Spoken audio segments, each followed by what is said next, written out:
د ابو هريره رضی الله تعالی عنہ نقل لی چې رسول الله صلی الله علیه وسلم فرمایل ان سوره فی القرآن 30 آیه بشک یو سورت په قران کریم کې د 10 آیتونو ده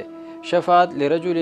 د سپارش بکې د سړي د پاره حتی غفر له تر دې چې د بخانه وشي وهي تبارک الذی بیده الملک او هغه سورت تبارک الذی بیده الملک ده یعنی سوره الملک د 10 آیتونو چې موږ ته په عام حالت اصطلاح کې تبارک الذی وایو یا وته سوره الملک وایو چې دا څوک هر شپه هغه وایي نو د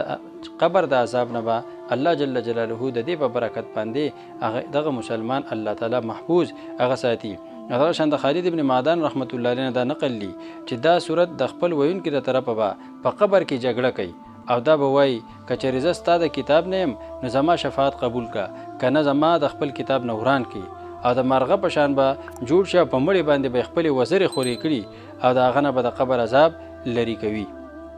دومره لوی فضیلت دی د تبارک الذی. نو د قبر عذاب د انتهایی خطرناک معامله ده، د قبر زندگی انتهایی خطرناک معامله ده. د حضرت عثمان رضی الله تعالی عنہ معمول دا چې کله به قبر ته راغی دومره به وجړل چې ګیره مبارکه به لمده شوه. تپوس ته وکړی شو چې د جهنم د